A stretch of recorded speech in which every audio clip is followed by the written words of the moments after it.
Hello everyone and welcome to Mr.MoFranchise. It's week 14 and the Jaguars are back to 500, although we now begin a 3-game road trip near the end of the season here. And our first stop will be Los Angeles, where we take on the 4-8 Rams. As far as how long I'll be playing this game this week, I rolled a 14. So I will be playing an 8-minute game with a full clock, but I will be starting in the third quarter, so I'll be playing half of the game this week. As far as winning or losing, I rolled a 4, so this will affect my media approval by a plus or minus 5. As far as my scouting goes this week, I rolled a 7, so finally I get to spend a little bit more points. I'll be spending 160 points this week in scouting. As far as the random event this week, I got Choose Your Fate. Select the next 3 random events. You get to select one of them and disregard the other 2. So the 3 that I got were career-ending injury, and that would be the person on the injury reserve has a good chance like getting out of the league. That wouldn't benefit me, so I decided to pass on that. The next one was practice squad gem steal, where my player personnel director found a gem at another team's practice squad, and then a player arrested for a DUI. No thank you for that. So I decided to go with the middle one, the practice squad gem steal. And so now in more depth, what this means is my player personnel director found a gem on a different team's practice squad, and we're going to steal that player. I rolled for the team because it's randomly as to who I get, and it was Dallas, and then the random player was Devon Barker, a right tackle. To make room for him, I released Divine Ozigbo, the halfback from season 1 from the practice squad. I put him on his way. Maybe another team will sign him. And then because my player personnel director is so good, I get to roll for 3 different skills at a D8 improvement. And they were run block power, and I rolled a +7 on that. Pass block power, I rolled a 5 on that. And lead block, I got a +7 on that. So when everyone else sees Devon Barker, they saw a 61 on the practice squad. However, my player personnel director saw something more, and when we added those numbers to Barker, he went up 4 points to a 65. And so now he joins our offensive line, and Divine Ozigbo will find a different team. He is now a free agent. All right, so it's Jacksonville traveling to Los Angeles to take on the Rams. Vegas has us as a 4-point underdog. We are in this game with 4 games to go in the season at 6-6. A critical game if we want to make a move in the AFC South. So remember, this game is going to be partially simulated. I will be simulating the first half of the game, and then we'll pick it up in the third quarter. So we have a battle between Jared Goff and our very own Trey Lance. A battle that is about to commence at this time. Let's go ahead and simulate the first quarter, and let's see how things shape up. Early on, the Rams take a 7-0 lead, and that takes us through the first quarter. We'd like to see our offense do a little bit more. And picking up in the second quarter, the Rams tack on a field goal, and we don't score. So we're going to enter the third quarter down by 10 points. The good news is we get the ball. So here we go. Second half action. Jaguars and Rams. Keon Skinner's going to take it out to the 30-yard line. And that's where Trey Lance will start. Hopefully able to score more points than the first half, considering that we scored a big fat 0. Come on, Trey Lance. Let's get this offense a-rolling. 1st and 10 from the 30. It's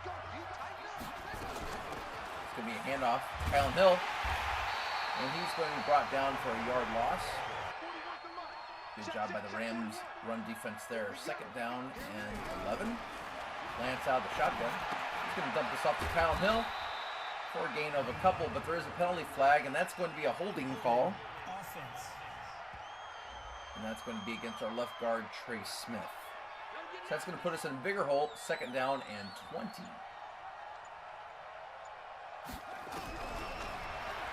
Lance with the pump fake.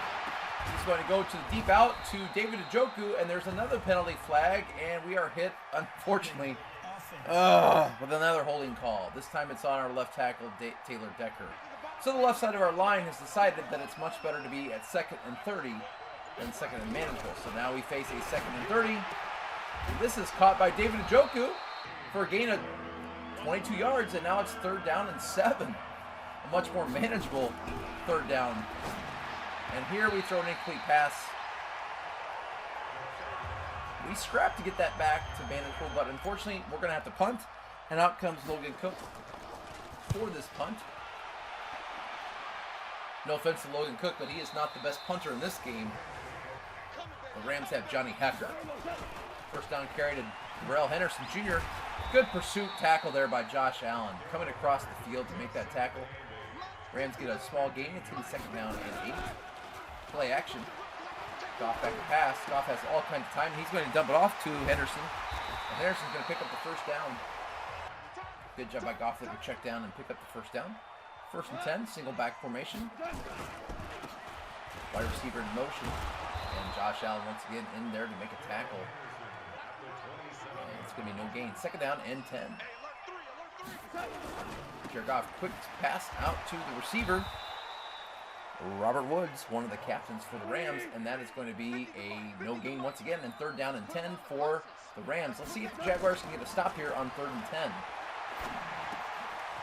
This is going to be dumped off to Henderson Jr., and there I was to make the tackle using Shaquille Quarterman. I was very happy that I made that tackle, and the Rams are forced to punt, and there he is, the best punter in the NFL, Johnny Hecker, launching a ball all the way down, and is going to be barely in the end zone. I thought old Johnny Hecker was going to pin me at the 1 there. So it's 1st and 10 from the 20. 4:05 to play in the 3rd quarter. Let's see if we can get on the board. Pitch to the left side, Kylan Hill. He does not get a block. He had open space. Let's watch the replay here. I thought this was going to break big for Kylan Hill. If you notice the play, we've got basically 1 man to beat. Now here's an idea. Taylor Decker, you've already had a holding penalty. How about blocking that guy right there? He's in front of you. No, don't go that way. What are you doing, Decker? Taylor Decker single-handedly costing us in the 3rd quarter. First with the hold, and they're just saying, no, I'll go after the other guy. 2nd down and 9 for the Jaguars. Lance back to pass, and he's got LaVisca Chenault coming across for 1st down. Gain of 20 yards. Good-looking play there by Trey Lance. Getting that to LaVisca Chenault. Get it to your playmakers and let them run with it. 1st and 10 now from the 41-yard line. And Lance is brought down. That is the captain on defense, Aaron Donald. He now has 1.5 sacks.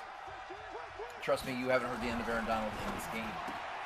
2nd and 15. That is a slant pass to DJ Chark for a gain of 12, and that's going to make this 3rd down and very manageable. 3rd and 5. Trey Lance back to pass, patiently waiting, and he's going to be brought down by the aforementioned Aaron Donald, who gets his 2.5 sack of the game. Trust me, it will not be his last. That will force us to punt. Logan Cook, with just over 2 minutes to play here in the 3rd quarter. Logan Cook is going to try to pin the Rams inside the 20. And this punt is down to the 4. Can they pin it? Nice job by Logan Cook, trying to prove that Johnny Hecker isn't the only good punter in this game. So the Rams are pinned at their 5. Pass out to Robert Woods. I missed the tackle, and they pick up 3. Call it 4, and it's going to be 2nd down and 6. Goff back to pass. And that is thrown to Robert Woods, who comes back for a 2-yard gain. Empty back set here for Jared Goff on 3rd and 4. Clearly passing down. And that was my man. And I gave up the 4 yards. I thought I might stop him short, but that was the shack attack on the tackle. Me under the controls, and I gave the Rams the 1st down. Jared Goff in the play action, and he is brought down on the sack. The shack attack. Shaquille Quarterman with his 1.5 sacks on the day. 6 tackles. And that puts the Rams back to a 2nd and 19 as we approach the end of the 3rd quarter. This is a handoff to Darrell Henderson Jr., and he maybe picks up 1 yard, and that's going to take us to the end of the 3rd quarter. It's all Rams right now, 10-0, as we start here in the 4th quarter. It's 3rd and long. Can the Jaguars get a stop? Here's the pass, and it is incomplete. The Jaguars stop an opposing team on 3rd and long. And here's Johnny Hecker punting from his own end zone. Just remember that. He's punting from his own end zone. And this ball goes into my end zone. A 100-yard punt for Johnny Hecker. Net of 80. And it's 1st and 10. Johnny Hecker, the best punter in the game. And speaking of one of the best players in the game, it's Aaron Donald with his 3rd and a half sack on the day. And no, you have not heard the end of Aaron Donald, unfortunately. 2nd down and 18. Trey Lance looking to pass, and he throws that to the turf. A blade of grass must have been open, and it's 3rd down and long. Here's a completion to Laviska Shenault, who gains a lot of yards, 23 yards, and that is a 1st down. The Jaguars go to hurry up. Good job, Trey Lance and Laviska Shenault, who've had a good connection so far this game. 1st and 10 as the Jaguars try to pick up the pace. Down by 10, under 7 minutes to go in the game. Lance dumps it off to David Njoku. Good job getting rid of it, and that's 2nd down and 7. 3-yard completion on that play, but he avoided the sack. Trying to get rid of it quickly. There's a pass to Chris Olave across the middle. That's a gain of 10 and a 1st down. And the Jaguars continue to go with the no huddle as we approach the 6-minute mark here in the 4th quarter. Lance got the pass. He's got a man open. That is knocked down by the Rams secondary. That was Jalen Ramsey, the stud cornerback for this Ram team. But we have another holding call on Taylor Decker, who continues to try to make us lose this game single-handedly. 2 holding calls now and a ridiculously missed block on the pitch play. And there is Aaron Donald once again for his 4th and a half sack of the day, and it's 2nd down and 29. And this is thrown right to Jalen Ramsey for the pick 6. And the Rams take a 17-0 lead. In all fairness, I hit the wrong button, but you can't make excuses. I was already in the 2nd down and 29, caused by poor blocking by Taylor Decker and poor blocking by the offensive line. And hitting the wrong button, that's all on me. And now we have a 17-0 deficit. So we start from the 25-yard line, 1st and 10. Hey, Taylor Decker, let's try not to hold on this series. 1st and 10. Trey Lance, incomplete pass. As honestly, I was starting to hear the footsteps at this point with Aaron Donald. Feeling I had to get rid of it quickly. But here's a completion to Kyle Pitts on a 1st down. 20-yard gain to Kyle Pitts. Once again, we go to the no huddle as we are now under 5 minutes to play, down by 17 points to the Rams. Trey Lance is calling out audibles. Lots of time. He finds DJ Chark. Good job by Chark to hold on to that ball. That is a 12-yard gain and a 1st down. And now we are in field goal range, although right now we really need a touchdown. This is thrown to Chris Olave. Good job, Olave, for making more out of a very smart, short completion. That's a 7-yard gain. He gets out of bounds as well. Screen pass from Trey Lance, and that is going to be incomplete. Probably fortunately that was knocked down. And that makes it 3rd down and 3. Lance, quick pass across to Kyle Pitts. Good job. Kyle Pitts found the open seam down the middle, just ran a streak down the middle. And it's 1st and goal from the 6 as we approach the 4-minute mark here. Lance is going to reposition his receivers. Now we're under 4 minutes to play. And he's going to throw this to David Njoku, who ran a fade. A tight end running a fade, and that is a touchdown. And with the extra point, we will cut this to a 10-point deficit. The kick is up from a crane and is good. And with 3:54 to play, what will Coach Mo do? He is going to choose to kick off and see if this Jaguars defense can cause a 3-and-out and try to score before the 2-minute warning, and then use the 3 timeouts to get the ball back one more time. Here we go. Jared Goff leading this offense to try to milk away this clock. Good job by the Jaguars there. 2nd down and 11. Henderson loses a yard. Coach Mo choosing not to call the timeouts yet. Hand off to Darrell Henderson for a short gain, and that's going to make it 3rd down and 12. In fact, they're going to call that a 1-yard loss, so empty set for Jared Goff. Jaguars need to stop. It's 3rd and 12. Come on, Jaguars secondary. Goff back to pass. He moves to his right. He throws, and that is going to be a terrible missed tackle user controlled by me. I missed the tackle. I call the timeout in disgust. Completely frustrated at my own user. Terrible play. And Jared Goff is going to go play action. And he's going to throw that for a very short gain, but it does keep the clock going, which is why I call timeout. At this point, we're down to 1 timeout left, and I'm still frustrated at how I missed that tackle on 3rd down. This handoff is to Darrell Henderson for a gain of, I think, 3. And I call my last timeout, and they're going to say 4, so it's 3rd and 6. Can we get a stop on 3rd down? Goff is back to pass. It's going to be a screen pass, and that is going to be a complete pass, which helps us because now the clock has been stopped before the 2-minute warning, and here comes the best kicker in the game as far as punter to go, Johnny Hecker, who boots another one into the back of the end zone. So we're going to start at the 20-yard line, down by 10. We could afford to get a field goal. Of course, we're still probably going to need an onside kick. This is dumped up to Kyle Hill out of the backfield for a 1st down. That's going to take us to the 2-minute warning. A good start, 13-yard gain. 17-7. 2 minutes to go, no timeouts remaining.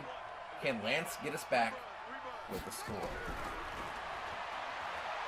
Lance is going to be brought down again. He's becoming very close and personal friends with Aaron Donald here, as another sack gives Aaron Donald 5.5 sacks on the day. Here's a pass across the middle to his best target of the day, David Njoku, and that is going to be a 1st down as we approach the 1:15 mark in the game. Lance has got another receiver open, LaVisca Chenault down to the 35, and the Jaguars are going to run up to the line and spike the ball right at the 1-minute mark. So at this point, I could try to kick the field goal and make us down 7, but I'm going to go ahead and go for the touchdown. 1st and 10. Excuse me, 2nd and 10. And yes, I did it again. A pick 6 to Emmanuel Mosley. This was not one of my better user games. That was not a wrong button. I just made a bad read. Bad decision. And now with 49 seconds to go, it's 24-7. Thrown to Keon Skinner, who wisely gets out of bounds for a gain of 5. The Rams are going to give that up all day as they're up by 17. Lance across the middle to David Njoku, who's had the best game so far for the Jaguars receiving corps. Spiking the ball with 24 seconds to go. This loss is going to take us to 6 and 7. And there's a good chance we will be knocked out of the playoffs. That is going to be almost caught by DJ Chark. Triple coverage.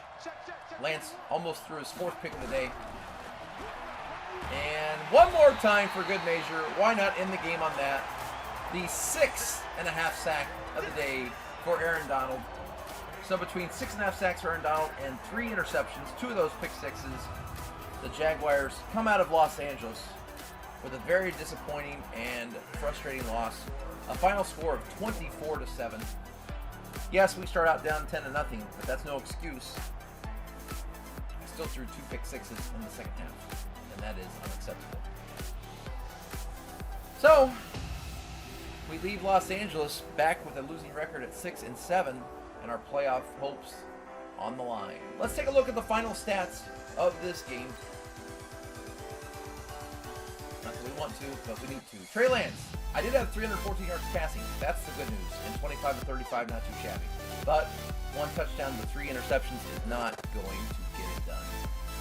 In the rushing game, 14 carries for 21 yards. That is also unacceptable. You can't have a 1.5 yard average. And it was good to see Tari Peacock back in action after his 4-game suspension. As far as receiving goes, clearly we were led by David Njoku, who had 7 catches. That's good to see. 85 yards, that's good to see. And he had our lone touchdown of the day. Chris Olave threw in 5 receptions for 34 yards. DJ Chark had 4 catches for 52 yards. LaVisca Chenault had a good game, 4 catches for 73 yards. And Kyle Pitts had 3 catches for 52 yards.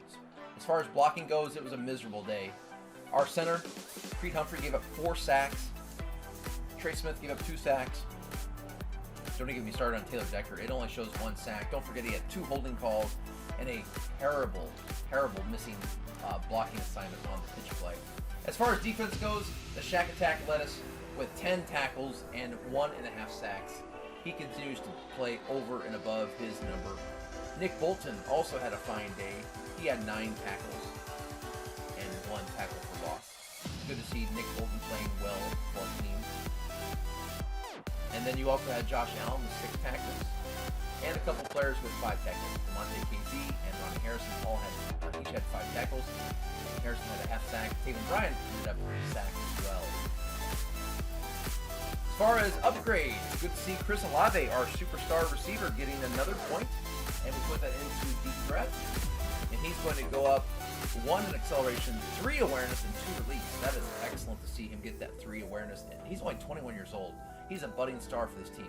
Caleb Chason is going to move a point and run stopper, which moves him up overall to 76. He's going to go up 1 in awareness and 3 block shed. Good to see that 3 block shed for Caleb Chason. He's only 22. Laviska Shenault's going to go up a point in deep threat. Unfortunately, he doesn't go up overall since he is our slot receiver, but he's going to go up 1 acceleration, 1 catching, 1 deep route, 1 medium route, and 2 release. That true release is probably the best thing for him as a slot receiver. Our backup outside linebacker, Quincy Roche, is going to go up a point. And he's going to gain a point in run stopper, 1 acceleration, 1 awareness, 2-man coverage, and 4 play rec. Really like to see that 2-man coverage and 4 play rec for Quincy Roche. And he's only 23 years old as well. And back from suspension, Jamari Peacock is going to go up a point in utility, and that's going to move him up a point overall. He's going to move up in 1 catching, 4 impact block, and 1 short route. Good to see that. As we go to the standings, fortunately, the Titans also lost, so we're still holding on by a thread. We're only a game back at 6-7, as the Titans have lost 2 in a row, so we're still only a game back. And then the Colts are 4-9, and the Texans, looking at the first pick overall, at 2-11. They've lost 9 in a row.